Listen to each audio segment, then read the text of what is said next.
बड़े शरारती बच्चे होते हैं ना, किसी घर के आगे की बेल बजा के भाग जाते हैं। ये कौन होते हैं? इनको कभी किसी ने तंग किया और अब ये अपने उनका बदला निकाल रहे हैं। दुनिया बुरी है, सारी दुनिया से मुझे नफरत है, सारी दुनिया को मैं ऐसा कर दूं वैसा कर दूं। अगर आपने उस चीज को अपने अंदर और बढ़ाते चले गए तो एक दिन आप इस मुकाम पर आकर खड़े हो जाएंगे। नमस्कार, सेल्फ अवेकनिंग मिशन से संजीव मलिक। दोस्तों, हमारा आज का ये वीडियो टॉपिक बहुत ही इंटरेस्टिंग है। इस वीडियो को आप लास्ट तक जरूर देखेंगे। इस वीडियो में जो मैं बता रहा हूँ वो है हमारी बचपन की वो गलतियां, बचपन में वो मिस्टेक्स जो हमसे कभी हुई होती हैं, जिसका प्रभाव पूरा जीवन हमारे लाइफ पर पड़ता है, हमारी पर्सनैलिटी पर पड़ता है। वो कौन कौन सी मिस्टेक्स हुई होती हैं, वो कौन कौन सी हमारी भावनाओं को दबाया गया होता है, हमें परेशान किया गया होता है। और ये हर दूसरे तो तीसरे बच्चे के साथ हो रहा है, मैं सबकी बात कर रहा हूँ, खुद को भी इंक्लूड करके बोल रहा हूँ। आपने भी अपने जीवन में बचपन में ऐसे ट्रॉमास फील किए होंगे, ऐसी दुखद परिस्थितियों को फील किया होगा, जिसके कारण आज आप बहुत दुखी, परेशान फील करते हैं। आज आप डिप्रेशन में हो सकते हैं, एंग्जाइटी हो सकती है, नेगेटिव थिंकिंग हो सकती है। इसको बोलते हैं इमोशनल बैगेज। इमोशनल बैगेज का मतलब वो भावनात्मक स्थितियां, वो कड़वी स्थितियां जिन्होंने आपको कभी हिला के रख दिया था, आपके छोटे से बचपन के छोटे मन के ऊपर, शांत मन के ऊपर इतना बुरा प्रभाव डाला कि आप एक बुरे बच्चे को भीतर लेकर बैठे हो। ये बच्चा कभी कभी बहुत एंग्री हो जाता है, बहुत चिल्लाता है, बहुत गुस्सा करता है, अनेक तरह की फिजिकल और मेंटल इश्यूज से आप जूझ रहे हैं। इसका कारण कहीं ना कहीं बचपन में था। और आप एक एक चीज को मैच करके देखेंगे, जो आज मैं आपको बोलने वाला हूं, एक ऐसा आप एक एक चीज को मैच करके देखिए। 7 तरह की इमोशनल बैगेज हम लेकर घूम रहे हैं। इसके साथ आप विस्तार से मेरे साथ जुड़े रहिए और अपने कमेंट जरूर शेयर करके बताइए कि कौन कौन सी चीजें आप इसमें झेल रहे हैं। देखिए, कुछ चीजें बचपन में हमारा बचपन जो है वो हमें कंट्रोल में नहीं होता। हम कहाँ जन्म ले रहे हैं, कौन हमारे माता पिता होंगे, ये हम डायरेक्टली कंट्रोल अभी नहीं करते। हालांकि इसके ऊपर भी मेरा एक विस्तार से वीडियो है कि आत्मा गर्भ कैसे चुनती है, माता पिता को कैसे चुनती है, इसके ऊपर भी वीडियो है। लेकिन जो भी हमें परिस्थितियां मिली है उसके हिसाब से हमें कौन माता पिता मिले, कैसे भाई बहन मिले, कैसी उनकी नेचर थी, कैसे हमारे टीचर्स थे, कैसे हमारे दोस्त थे, उन्होंने हमारे साथ क्या किया, जिसके कारण आज हमारी जो नेचर है, हमें हर बच्चे को पूरा प्रोत्साहन नहीं मिलता है, अप्रिशिएशन नहीं मिलती। अनेक बच्चों को अलग अलग ढंगों से बुली किया जाता है, परेशान किया जाता है, तंग किया जाता है। तो उसको बाहर आने का उपाय मैं आपको यहाँ पर बता रहा हूँ। पहले बता रहा हूँ कि पहले कौन कौन सी समस्याएं हमारे भीतर होती हैं, एक बार अच्छे से समझ के चले। इमोशनल जो बैगेज हमारे जीवन में होता है, तो इसके कारण हमारे अंदर जो नेगेटिविटी होती है वो कई तरह से बाहर आती है। आप चेक करके देखिए आपके अंदर कौन कौन से प्रॉब्लम्स हैं। ये सब आपके बचपन से जुड़े हुए हैं। रिजेंटमेंट, अंदर एक दबा हुआ गुस्सा है, डिसीजन मेकिंग की पावर में कमी है। आप अपने आप को कसूरवार ठहराते रहते हैं, आप अपने आप को बार बार कसूरवार ठहराते रहते हैं। सेल्फ सैबोटेज बोलते हैं इसको। ओवर रिएक्शन करना, चीजों के ऊपर रिएक्ट करना, बुरी तरह से रिएक्ट करना, चिल्लाना, कभी कभी बहुत बुरी तरह से चिल्लाना। आपको ये भी समझ नहीं आता कि यार मैं ऐसा चिल्लाया क्यों, मुझे चिल्लाना तो नहीं चाहिए था, लेकिन फिर भी मैं चिल्लाया। स्ट्रेस बहुत ज्यादा लेना, ओवर रिएक्ट करना, डिप्रेशन में चले जाना, बहुत ज्यादा थकावट फील करना, या ये जो इस टाइप के एंगर होते हैं, अंदर एक दबा हुआ गुस्सा है, कभी कभी चिल्लाते हैं तो इतना चिल्लाने लग जाते हैं आपका कंट्रोल नहीं होता। राइट? आपने खुद में देखा होगा, अपने माता पिता को देखना, अपने भाई बहन को और मित्रों को, सबको देखना, सबके अंदर कुछ ना कुछ अटका हुआ होगा। और इसी कारण से हमारे जीवन में अनेक तरह की तकलीफें पैदा होती हैं, जैसे ब्रेकअप हो गया, लाइफ चेंज हो गया, या फिर कोई नजदीक का कोई व्यक्ति बचपन में चला गया, मतलब बचपन में दूर हो गया, रिलेशनशिप कहीं टूट गई, कोई जो जॉब लॉस हो गया। ये चीजें हम आगे फील करते हैं। जब हमारे जीवन में ये चीजें ऐड हो जाती हैं तो हम और ज्यादा बुरा फील करना शुरू कर देते हैं। आप चेक करके देखिए आपके जीवन में जो ट्रैप्ड इमोशंस है, दबे हुए इमोशंस है, वो कहाँ होते हैं। अंदर बहुत कुछ दबा लगता है, ऐसा लगता है जैसे मैं घुटा घुटा सा जी रहा हूँ। जरा याद करके देखना, क्या आपके साथ भी ऐसा है? चेक करके देखना और नीचे कमेंट करके बताना कि आपको लगता है आप घुटे घुटे से जी रहे हैं। तो ये इमोशंस हमारे अंदर दबे पड़े हैं। चेस्ट में कभी कभी टाइटनेस फील होती है, कभी कभी ऐसा लगता है कि जब दिन ठीक ठाक सा जाता है लेकिन अपने अंदर एक ऐसी दबाव का फीलिंग होती है, जैसे कुछ अटका हुआ है, जैसे मेरे अंदर कुछ इमोशन दबे पड़े हैं। कभी कभी रोने का दिल करता है बहुत ज्यादा। इसमें स्ट्रेस भी होता है, शेम भी होती है, एंगर भी होता है। कभी कभी ऐसा भी होता है कि हम अपने आप से फ्रस्ट्रेट होते हैं, लेकिन ये भी नहीं पता होता कि हम फ्रस्ट्रेट किस वजह से हैं। आपको समझ में नहीं आके देता क्या है। तो ये सब भी चीजों के पीछे आपके अंदर वो दबे हुए इमोशंस हैं। आज मैं एक एक करके थोड़ा बताता हूं। तो नंबर 1 पर क्या है? सबसे पहले वो इमोशन नंबर 1 है द स्केयर्ड चाइल्ड, डरा हुआ बच्चा। जिस बच्चे को बचपन में बहुत डराया गया है, जरा देखना आपके अंदर भी ये क्वालिटी होगी। नंबर 1 स्केयर्ड चाइल्ड, डराया हुआ बच्चा। तो डरा हुआ बच्चा अपने मन में बात बिठा लेता है कि वो नहीं कर सकता। एक छोटा कोई भी एग्जाम्पल, आप कोई मतलब आपने कोई एग्जाम दिया और आप फेल हो गए, तो अगले साल जब भी आप उस एग्जाम के टाइम में पहुंचेंगे तो आपका हार्ट बीट एकदम से बढ़ जाएगी और बार बार आपका मन जो है वो आपको बोलेगा आप एक बार फिर से फेल होने वाले हो, पेपर बहुत टफ है और मैं इसे सोल्व नहीं कर पाऊंगा। मन आपका बार बार आपको उसी चीज की तरफ लेकर जाएगा। इसको ये है डरा हुआ बच्चा। ये बहुत प्रभावित करता है आपको। आपको भी बचपन में तरह तरह के डर आपके मन में बिठाए गए होंगे। अगर आपके साथ ऐसा है, कुछ पर्टिकुलर सिचुएशन में आप बहुत डरा डरा फील करोगे। हो सकता है कभी पानी के पास किसी ने आपको डराया हो तो आज आप पानी से डर लगता होगा। हो सकता है आपको आग से डर लगा हो, करंट से डर लगा हो तो आज आपको डर लगता होगा। आपको तरह तरह की चीजों से डर लगा होगा। कोई भयानक सपने आपको दिखाए गए हो, किसी ने ऐसी बुरी बात आपको समझाई हो कि फलानी जगह पर भूत होते हैं या कुछ ऐसा होता है, या रात को चुड़ैल आ जाती है, या फिर आपको पुलिस पकड़ के ले जाएगी, या डॉक्टर सुई लगा देगा। मम्मी पापा बोलते हुए उनको पता नहीं चलता कि वो क्या बोल रहे हैं। कभी कभी कोई मम्मी पापा या बड़े जो एक बच्चे के साथ बिहेव करते हैं वो उसके अवचेतन मन में कैसे स्टोर हो जाता है उनको भी नहीं पता लगता। लेकिन वो सारे संस्कार हमें झेलने पड़ते हैं, हमें झेलने पड़ते हैं। मुझे बहुत अच्छे से याद है कि पुलिस का बहुत डर बिठाया गया था बचपन में, मुझे बहुत बिठाया गया था। पुलिस पकड़ के ले जाएगी, पुलिस पकड़ के ले जाएगी। और शुरू में मुझे सच में वर्दी वालों से बहुत डर लगता था। तो अब जाके चीजें जब बड़े हो गए तब देखा मेरे 2-3 दोस्त जो है वो IPS ऑफिसर बने, तब मेरे को ये ख्याल आया कि यार ऐसा कुछ बुरा नहीं होता पुलिस वाला मामला। लेकिन शुरू में डर बड़ा बिठा दिया गया। आपको भी कैसा डर है जरा देखना, अनेक चीजों का। हवा का डर, बाबा आ जाएगा, भूत पकड़ के ले जाएंगे, अंधेरे का डर, पता नहीं किस किस चीज के डर बिठा दिए गए थे, कॉकरोच का डर, छिपकली का डर बिठा दिया गया।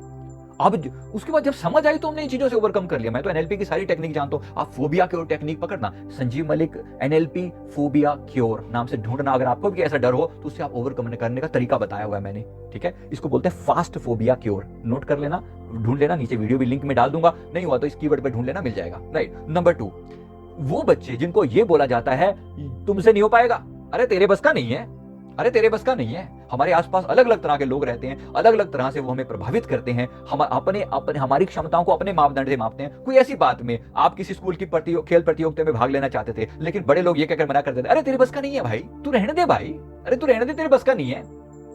आपके अंदर कैपेबिलिटी थी भी सही तो भी उन्होंने दबा दी, बहुत दबा दी। मुझे बहुत अच्छे से याद है, मेरे एक अब मैं नाम तो किसी का नहीं ले सकता, मतलब कोई थे, उन्होंने इंग्लिश बोलने पर मेरी बड़ी जान लेते थे। अच्छा, मैं आपसे एक सवाल करता हूँ, मैं हिंदी में, मैं तो 6th स्टैंडर्ड से मैंने इंग्लिश मीडियम चालू किया। उससे पहले हम बचपन में सरकारी स्कूलों में पढ़े थे, हमें पता ही नहीं था, जो आता था वही होता था।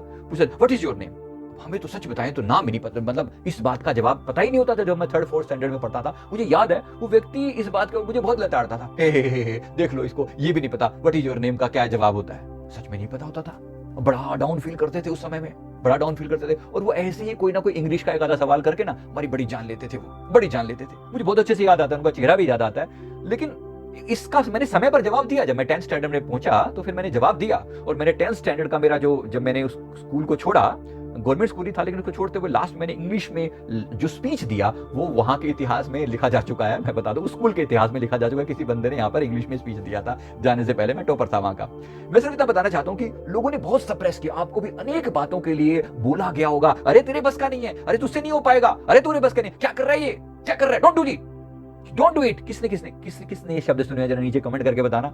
ये बहुत झेला है, खुद बहुत कुछ झेला है, आपने भी जरूर झेला होगा। जरा ध्यान रखना, इन चीजों से ओवरकम कैसे करें। अगर आपको आज भी है तो अपने आप को अफर्मेशन दीजिए, हाँ मैं कर सकता हूं, बोलिए अपने आप को। इसीलिए मैंने इन अफर्मेशन पर काम करना शुरू किया, क्योंकि बचपन में बहुत सप्रेस किया गया, बहुत दबाया गया मन को, बार बार बोला गया कि तुम्हारे बस का नहीं है।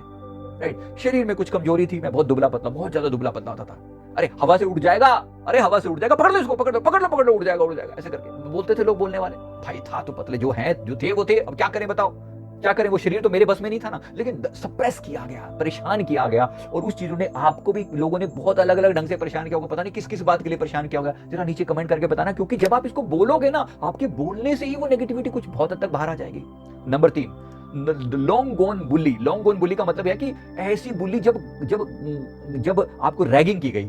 अब रैगिंग अलग अलग टाइप की होती है। जैसे बड़े, अभी मैंने बताया, जो वो एक टाइप से मेरी रैगिंग करते थे, जिनको इंग्लिश थोड़ी बहुत आती होगी, मेरी रैगिंग करते थे वो। ऐसे ही सिस्टर की सहेलियां कई बार जो है ना, बड़ी जो होती थी वो बड़ी रैगिंग टाइप के करती थी। कोई बात पूछ लेते थे और मेरे को, मैं हिंदी मीडियम का होने के कारण जवाब दे नहीं पाता था जिन बातों के लिए, तो समझ में नहीं आता था। और वहाँ बड़ी वो होती थी, तो वहाँ घर पे भी रैगिंग होती। फिर कभी कभी बाहर भी जाते, स्कूल में जाते, स्कूल में एक स्कूल से दूसरे स्कूल में ट्रांसफर होना हुआ, तो वहाँ पर फिर रैगिंग टाइप की गई कि अरे बड़े बच्चे मिलकर परेशान करते थे, अरे कहाँ से आया है, अच्छा वो छुटकू स्कूल से आया तू, अच्छा तू वही है तू, ऐसे करके रैगिंग होती थी। फिर कॉलेज में गए तो वहाँ रैगिंग हुई। फिर उसके बाद इंजीनियरिंग कॉलेज में गए तो वहां रैगिंग हुई। खैर तब तक तो बहुत मैच्योरिटी आ चुकी थी तो कोई फर्क नहीं पड़ा, लेकिन बचपन में छोटी छोटी बातों के लिए की गई जो बुली है, क्लास के बच्चे किसी बात के लिए बड़ा तंग करते थे, एक बात को बार बार दोहराते थे, तुम्हारी फिजिकल बॉडी में कोई भी छोटी सी इशू है उसको लेके बार बार तकलीफ देते थे, बार बार तुम्हें पिन पॉइंट कर करके बोलते थे, और तुम्हें अपने चेहरे के प्रति बड़े कॉन्शियस हो जाते थे, अपने आप के प्रति लगता था यार मेरे अंदर ही सारी कमियां हैं यार। मेरे पापा की सैलरी मतलब एक सिंपल किराने की छोटी सी दुकान थी, पापा के काम धंधे को लेकर बड़ी बुली की जाती, अलग अलग ढंग से बोला जाता कि अरे क्या छुटकी सी दुकान है, तेरे पापा कितना कमा लेता होगा। मैं क्या बोलूं, उनको बोल भी देता था कुछ, फिर उनका और मजाक उड़ता, मतलब और ढंग से, बट मैं बड़ा गुस्सा आता। मेरे को चप्पल मैं पहनता था नॉर्मल सी, ऐसा ही लगता था, तो सिंपल मेरी चप्पलों का मजाक उड़ता, मेरे शर्ट का मजाक उड़ता। बहुत सी बातें याद आती है कई बार कि वो बुली जो है ना अभी तक दिमाग में स्टोर होती है। बहुत बार ऐसा लगता है कि कपड़ों के प्रति कोई भी बात सोचते हुए ने ऐसे मतलब जो आपको सप्रेस किया गया ना, वो चीजें आज भी अंदर तक तंग करती हैं। तो अब ये क्या होता है, जिसके अंदर ये दबे हुए इमोशंस होते हैं ना, ये बाद में जिसको तंग किया गया वो बाद में बड़े होकर उन्हों को तंग करने का स्वभाव बना लेते हैं। उनको खुद भी नहीं पता होता कि मैं ऐसा क्यों कर रहा हूँ, दूसरों को तंग करते हैं। जैसे आपने आजकल देखा होगा बड़े शरारती बच्चे होते हैं ना, किसी घर के आगे की बेल बजा के भाग जाते हैं। ये कौन होते हैं? इनको कभी किसी ने तंग किया और अब ये अपने उनका बदला निकाल रहे हैं। ऐसी ही लड़कियां होती हैं, किसी बात के ऊपर रोना शुरू कर दिया, अब इनको अट्रैक्शन चाहिए, कोई इनकी तरह इनके आंसू पोंछता फिरे, थोड़ा सा इनको करे कि नहीं तुम बहुत अच्छे हो, तुम्हारी थोड़ी तारीफ कर दे। तो ऐसे क्या हो रहा है, ये उसी बुली को फिल करने की कोशिश कर रहे हैं, क्योंकि बुली करते हो तुम्हारी बहुत बेइज्जती की गई। अब ये वो फिल कैसे हो, वो जो गैप बन गया है वो फिल कैसे हो, उस गैप को फिल करने के लिए लोग अटेंशन सीख करते हैं। क्योंकि कभी आप रिजेक्ट कर दिए गए थे, आप भीड़ का हिस्सा नहीं बन पाए, आप रिजेक्ट कर दिए गए, अब आप भीड़ का हिस्सा बनने के लिए अपने आप को दिखाते हो कि अरे मैं भी कुछ हूं। क्या आपके साथ भी ऐसा होता है? जरा देखना, ये आपकी जिंदगी के जुड़ी हुई चीजें हैं, मैं अपने आप को इंक्लूड करके बोल रहा हूं, ये सब झेला है आपने, राइट। इसी तरह से सारी दुनिया बुरी है। नंबर 4, सारी दुनिया बुरी है। इनर हेटर बोलते हैं, इनर हेटर, ऐसा व्यक्ति जो सारी दुनिया से नफरत पैदा कर देगी उसके मन में। अरे सारी दुनिया बुरी है, क्योंकि कभी कोई गलती होगी ना जीवन में, कोई नुकसान हुआ, कोई फेलियर हुई, तो पूरी तोहमत तुम्हारे ऊपर ठोप दी गई, मतलब तू पूरा इल्जाम तुम्हारे ऊपर लगा दिया गया। कोई भी गड़बड़ हुई, मुझे याद है स्कूल में 5वीं क्लास का स्कूल होता था, सरकारी स्कूल में पढ़ते थे, तो वहां पर एक बार दोपहर के खाने के बाद ना पंजीरी बटती थी। खाना हम अपना घर से लाते थे, पंजीरी मतलब मीठी एक चीज होती थी, आटे से बनी हुई पंजीरी बटती थी। वो पंजीरी एक पर्टिकुलर जगह पे रखी रहती थी, वो सुबह निकाल कर रख दी जाती थी, आज ये बटेगी, सबको थोड़ी थोड़ी पंजीरी दी जाती। तो एक बार वो पंजीरी कोई खा गया। अब 2 शरारती बच्चे थे, वो वहां से खा गए, और जब उनसे पूछा गया कि किसने खाई, तो उन्होंने नाम मेरा लगा दिया। अब बड़ी नेगेटिव बात है कि अच्छा टीचर ने तो नाम देखा ना था, 2 चार लपेट दिए। अब हालांकि बहुत अपने हिसाब से मैं बहुत शरीफ था, लेकिन अब दुनिया ने, जैसे मैं आपको बता रहा हूं, मन में क्या आता है, सारी दुनिया बुरी है, ये बुरे हैं, सब लोग मिलकर मुझे बुली करते हैं, मुझे तंग करते हैं, या मुझ पर इल्जाम लगाया जाता है, किसी गलती के ऊपर का पूरा इल्जाम तुम्हारे पर थोप दिया, जिसका तुम्हें कोई लेना देना नहीं था। तो अंदर एक हेट्रेड की भावना पैदा हुई थी उस समय में हुई थी। लेकिन धीरे धीरे बेस्ट पार्ट क्या रहा मुझे, जब गुरुदेव मिल गए, जब मेरी एज सिर्फ 9 साल की एज थी, तब गुरु से मिलना हो गया। और फिर मैंने एक बुक पढ़ी जिसका नाम था ब्रेन एनहेंसर करके, एक अफर्मेशन फॉर योर ब्रेन नाम से, एक बहुत ही पावरफुल बुक थी। मजे की बात है, बाय गॉड्स ग्रेस वो बुक जब से मेरे हाथ में, मेरी जिंदगी पूरी चेंज होनी शुरू होगी, मेरी सोच पूरी बदलनी शुरू होगी। मैंने तो उसी समय में अपनी नेगेटिविटीज पर काबू पा लिया। थी बहुत सारी नेगेटिविटी, मैं आपको बता रहा हूं, बहुत नेगेटिविटी थी, तभी तो मुझे पता है आप लोग भी किस तकलीफों से जी रहे हैं, तभी तो पता है। तो इनर हेटर, आज भी आपके बीच में इनर हेटर बहुत सारे होंगे जो कहते हैं सारी दुनिया बुरी है, सारी दुनिया से मुझे नफरत है, सारी दुनिया को मैं ऐसा कर दूं वैसा कर दूं। अगर आपने उस चीज को अपने अंदर और बढ़ाते चले गए तो एक दिन आप इस मुकाम पर आकर खड़े हो जाएंगे, राइट। इसके बाद आता है नंबर 5, किसी को नहीं छोड़ूंगा, the angry monster. Angry monster होता है जब हमारा इमोशनल बैगेज इतना बढ़ जाता है, एक ऐसा गुस्सा ऐसा बढ़ जाता है कि अनेक तरह की चीजें होती हैं, जब आपको सब लोग मिलके अलग अलग तरीकों से इतना परेशान करते हैं, इतना परेशान कि घर से भी परेशानी, घर वाले भी आपको, बड़े भी आपको बुली करते हैं, आपको किसी चीज के लिए, मतलब पापा की तरफ से, मम्मी की तरफ से, घर वाले बड़ों की तरफ से, या आपकी किसी कमी को देखकर आपको, जैसे मान लो कि आपके शरीर में कोई तकलीफ है, आपके शरीर की उस तकलीफ का मजाक उड़ाया जाता है। शरीर के, हमारे एक पड़ोस में उस समय एक लड़का होता था, उसकी आंख में थोड़ा सा फर्क था, आंख जो है ना वो थोड़ी सी कम खुलती थी, एक आंख थोड़ी कम खुलती थी, तो बहुत काना काना काना कहकर बड़ा मजाक उड़ाया जाता। उसके अंदर बड़ा गुस्सा था। घर में जब उसको गुस्सा चढ़ता ना तो चीजें उठा कर फेंकता। तो वो क्या था, मुझे याद आती है वो चीजें कि वो किसी को नहीं छोड़ूंगा, क्योंकि उसके घर वालों समेत सब लोग उसका मजाक उड़ाते थे। तो ऐसी कोई भी चीज जो दबे हुए इमोशंस है, अगर किसी का भी कोई फिजिकल थोड़ा सा कोई पार्ट कुछ कोई भी गड़बड़ रहा हो, अब ये हमारे बस में तो नहीं है ना, लेकिन उसका मजाक उड़ाया जाता, और जब मजाक उड़ाया जाता तो फिर बहुत बुरा लगता। इसलिए इसलिए ये अगर आपके अंदर भी सप्रेस्ड इमोशंस है तो हो सकता है आज भी आप वो लेकर घूम रहे हैं, दुनिया वही लेकर घूम रही है। इसके अलावा कोई मुझे प्यार नहीं करता, नंबर 6, कोई मुझे प्यार नहीं करता, अनइन्वॉल्व्ड, कोई मुझे प्यार नहीं करता, अनलव्ड, मतलब एक ऐसी भावना जिसमें हम सोचते हैं कि कोई भी हमें प्यार नहीं करता। कोई भी व्यक्ति दूसरों से रिजेक्शन का जब सामना बार बार करता है तो उसको लगता है कि कोई उसे प्यार नहीं करता, मम्मी पापा ये वो सब नफरत करते हैं, सब प्यार नहीं करते। जब ये भाव उसके मन में आ जाता है कोई प्यार नहीं करता, तो वो प्यार पाने के लिए हर संभव प्रयास करता है। फिर वो बाहर इधर उधर मुंह मारता है, इधर उधर देखता है कि कोई किसी तरीके से उसको प्यार मिल जाए, उसको चाहने वाले मिल जाए, फिर वो उल्टी सीधी हरकतें कर कभी प्यार पाने की कोशिश करता है। फॉर्चुनेटली इस मामले में मैं अच्छा था, लकी था, क्योंकि प्यार तो बड़ा मिला। मैं अपने घर अपने माता पिता का सबसे छोटा बच्चा था, तो प्यार बहुत मिला, बहुत लाड मिला। वही प्यार जो आपके माता पिता ने आपको दिया है, वही प्यार आज आप दुनिया को दे पाते हो, ये याद रखना। वो लाड अब मल्टीप्लाई कर करके देते हो।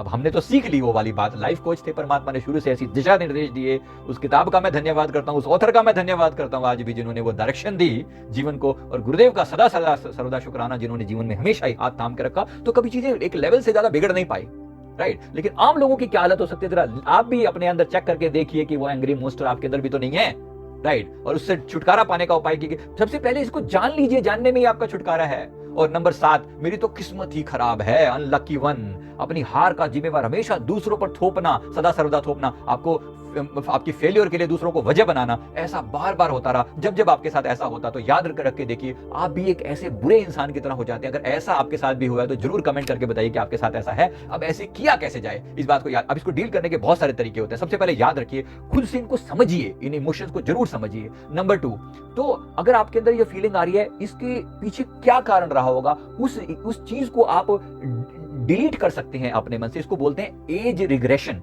हिप्नोसिस में एक टेक्निक होती है एज रिग्रेशन, इसके बारे में मैंने विस्तार से एक वीडियो डाला हुआ है, लिंक नीचे दिया हुआ है, एज रिग्रेशन, संजीव मलिक ढूंढ लेना। तो उससे आप पीछे जाकर, अपने मन को पीछे ले जाकर उस घटना को पूरा डिलीट कर सकते हो। उसका डिलीट करने की टेक्निक होती है, मैं जरूर लिंक शेयर करूंगा, नीचे चेक करिएगा। अच्छा, इसके साथ साथ आप एनएलपी में emotion control, NLP emotion control Sanjeev Malik नाम से एक वीडियो मिलेंगे आपको, 2 या 3 वीडियो मिलेंगे, जरा देखना। वो टेक्निक वही है जो आपको उन इमोशन से बाहर ला सकती है, उस नफरत वाली स्थिति से बाहर ला सकती है। हो सके तो अपने इमोशंस को लिखना, लिखने से आप अपनी उन नेगेटिविटी से कंट्रोल कर पाते हैं, बाहर आ जाते हैं। तो जरूर अपने आप को समय देना, आप इमोशंस को डील कर पाएंगे, आप उनसे बाहर आ पाएंगे, और बड़े प्यार से आप उसके नेगेटिविटी को ओवरकम कर पाएंगे। मैं उम्मीद करता हूं इससे आप खुद को भी बाहर निकलने में मदद करेंगे। सबसे पहले तो समझ लीजिए कि ये आप अकेले नहीं है ऐसा करने वाले। इस वीडियो के नीचे जो कमेंट आएंगे जरा देख लेना, आप अकेले नहीं है, आप दूसरे भी ऐसे ही हैं, जिन्हें सबने ऐसे ही फेलियर्स को झेला है बचपन में। तो आप भी इसको जानिए, और उससे डील करने के लिए मैं आपको बता रहा हूं, एनएलपी की टेक्निक नंबर 1 पर है। मेरी जरूर उन टेक्निक को फॉलो कीजिए, आप बड़ी आसानी से बाहर आ पाएंगे। और साथ में अफर्मेशन का यूज कीजिए, पॉजिटिव अफर्मेशन बताइए और जीवन में बदलाव लेकर आइए। मैं उम्मीद करता हूं वीडियो आपको जरूर अच्छा लगा होगा। वीडियो थोड़ा लंबा जरूर हो गया, मैं उम्मीद करता हूं आप जरूर इसे देखेंगे, पूरा लास्ट तक जरूर देखेंगे। थैंक यू वेरी मच, बहुत बहुत शुक्रिया। वीडियो लाइक करें, कमेंट करें, चैनल को जरूर सब्सक्राइब कर लें। Thank you very much.